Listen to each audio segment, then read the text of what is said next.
Ali Bongo Ondimba, en résidence surveillée, son fils arrêté. Ce que l'on sait du coup d'État en cours au Gabon. Des militaires ont annoncé dans la nuit du mardi 29 au mercredi 30 août avoir pris le pouvoir au Gabon, au nom d'un comité pour la transition et la restauration des institutions, CTRI. Plusieurs proches d'Ali Bongo Ondimba ont été interpellés. Lui-même serait en résidence surveillée. Dans la nuit de mardi à mercredi, 11 militaires en treillis ainsi qu'un 12e homme en civil sont apparus sur les écrans de la télévision nationale, Gabon 24. Peu après la proclamation des résultats provisoires de l'élection présidentielle, le Centre gabonais des élections ayant donné Ali Bongo Ondimba vainqueur avec 64,27% des suffrages, ils ont annoncé mettre fin au régime en place. À cet effet, les élections générales du 26 août 2023 ainsi que les résultats tronqués sont annulés. Les frontières sont fermées jusqu'à nouvel ordre, a déclaré le colonel Ulrich Manfumbi, du régiment de commandement d'appui et de soutien de l'armée de terre. Des parades en Libreville. Le colonel Manfumbi était notamment accompagné d'Aimé Vivian Wahi, chef d'état-major de la garde républicaine.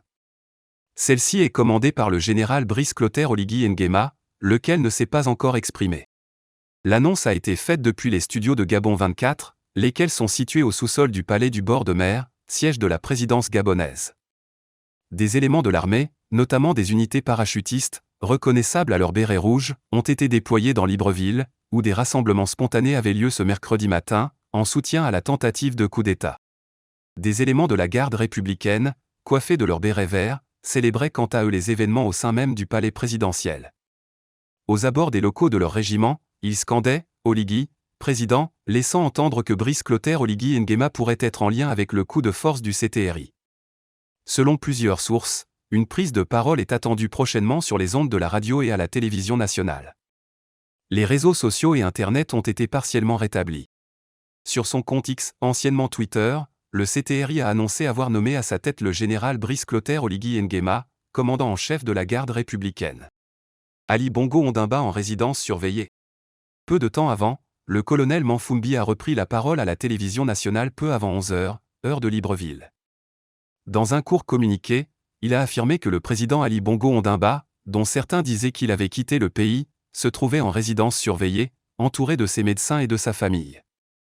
Toutefois, plusieurs arrestations ont été effectuées parmi ses proches. Son fils, Noureddin Bongo Valentin, a ainsi été interpellé, selon la déclaration du colonel Manfumbi, tout comme plusieurs personnalités qui lui sont liées, le porte-parole et conseiller spécial du président, Jessi Ela Ekoga, mais aussi Yann Guilingoulou, Mohamed Ali Saliou, Abdoul Osseni Ossa et Cyriaque Mvourangiami, ce dernier était le directeur de cabinet du chef de l'État.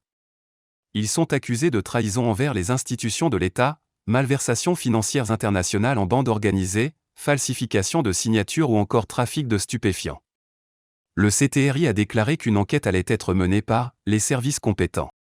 Selon nos informations, d'autres personnalités de la République, à la tête d'institutions, auraient été placées en résidence surveillée, comme Marie-Madeleine Boransuo, présidente de la Cour constitutionnelle. Ou Faustin Boukoubi, président de l'Assemblée nationale. Michel Stéphane Bonda, le patron du Centre gabonais des élections, CGE, qui venait d'annoncer la victoire d'Ali Bongo Ondimba quelques heures plus tôt, et ses adjoints feraient eux aussi partie des personnes placées sous bonne garde. Toujours selon nos sources, la sœur du chef de l'État, Pascaline Bongo Ondimba, a quant à elle quitté le pays dans la nuit de mardi à mercredi. Enfin, l'opposition gabonaise n'a pour l'instant pas commenté les événements en cours à Libreville. Albert Ondoossa, le principal adversaire d'Ali Bongo Ondimba à la présidentielle, n'a pas souhaité s'exprimer, mais dit suivre avec attention la situation depuis sa résidence. La plateforme d'opposition Alternance 2023 dément par ailleurs toute implication dans le putsch en cours. Notre candidat a été élu, d'après les résultats que nous avons compilés. Nous considérons donc que le pouvoir devra lui revenir, affirme un proche d'Ondoossa. S'il reste dans les mains des militaires, ce ne sera pas démocratique.